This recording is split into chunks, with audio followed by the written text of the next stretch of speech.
që i përket kategorisë njerëzve për cilët historia flet me respekt të jashtëzakonshëm. Jemi mbledhur për t'ia thënë lamtumirën akademik Nejat Dacit, burr shtetas, dietar dhe intelektual i përkushtuar. Me dije të thellë, integritet personal dhe përkushtim të palëkundur, ai i shërbeu Kosovës si kryetar kuvendi, ushtrues detyre i presidentit, deputet, akademik dhe drejtues i institucioneve shkencore, duke lënë gjurmë të pashlyeshme në ndërtimin e institucioneve demokratike dhe në zhvillimin e mendimit shkencor në vendin tonë. Në periudhat më të rënda për popullin tonë, ai u rreshtua me vendosmëri në shërbim të kauzës për liri dhe pavarësi, duke qenë bashkëpunëtor i afërt i presidentit historik Dr. Ibrahim Rugova në këtë kauzë. Në atë epokë kur mençuria ishte po aq e nevojshme sa edhe guximi, ai zgjodhi rrugën e urtësisë, të vizionit afatgjatë dhe të përgjegjësisë shtetërore. Nuk e shihte politikën si përplasje të përditshme, por si proces të ndërtimit të themeleve të shtetit me durim. Kontributi i tij në formimin e institucioneve të Kosovës ishte i qetë, por i thellë. Si kryetar kuvendi, ai e kuptonte se demokracia nuk ishte vetëm procedurë, por ishte edhe kulturë. Nuk ishte vetëm rregull, por edhe respekt. Ai besonte në dialog, në ligj, në argument dhe në forcën e institucioneve që e mbijetojnë secilin individ. Në ditën e dytë të këtij viti të ri, në të cilën sapo kemi hyrë, sot me 2 janar 2026, një rast morti na ka bërë bashkë këtu në sallën e seancave plenare të Kuvendit Kosovës. Në një periudhë të ndërmjetme për institucionin legislativ të Republikës sonë, teksa legislatura e kaluar e Kuvendit të shpërndar, ndërkaq legislatura e re ende nuk është nxjerrë dhe konsoliduar, ky mort na bëri të bashkohemi këtu në Kuvendin e Republikës.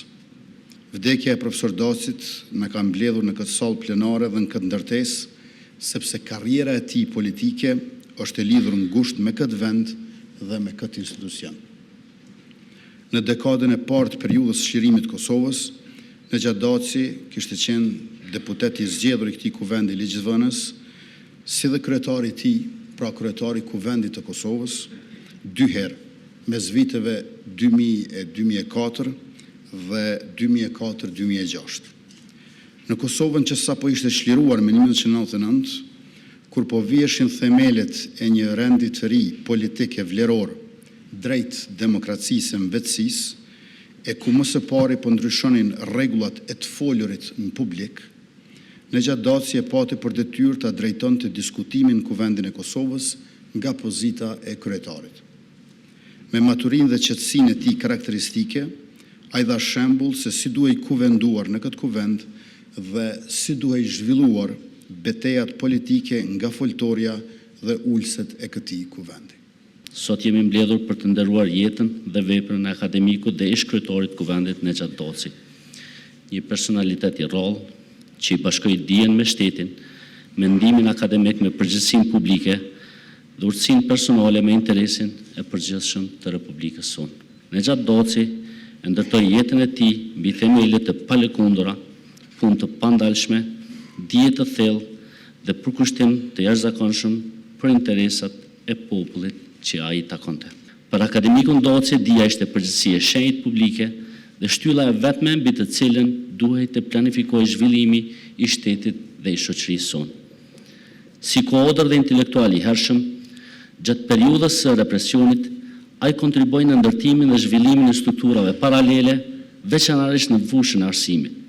Fol angazhimit të tij, rezistenca paqësore mori kuptim të thellë dhe u shndrrua në një projekt të qëndrueshëm politik e moral për Kosovën. Në emër të familjes sonë, ju shprehem falënderimin dhe mirënjohjen më të thellë për respektin, nderimin dhe fjalët e mira që sot janë kushtuar babit tonë. Prania juaj këtu është dëshmi e dashurisë dhe vlerësimit që ai ka gëzuar gjatë gjithë jetës së tij. Sot nuk jemi mbledhur vetëm për të kujtuar një akademik, një profesor apo një udhëheqës institucional. Sot kujtojmë një njeri që jetën e tij e jetoi me dinjitet, sakrificë dhe shërbim të pandërprerë ndaj dijes, vendit dhe njerëzve. Babi qysh herët që nga mosha 4 vjeçare jeta ja vuri mbi supe barën e rënd të rritjes pa prindër. Ishte një fillim i vështirë, po për babin kjo mungesë u shndrua në forcë. Kjo dhimbje në karakter e kjo vështërsi në vullnet të palëkundur për të ecur përpara. Nga ajo fëmijëri e vështirë, ai ndërtoi themelet e një jete të jashtëzakonshme, duke dëshmuar se njeriu nuk përcaktohet nga rrethonat, por nga forca me të cilat i përballon ato. Qysh herët ai ishte i përcaktuar të jetojë dhe punoj për Kosovën.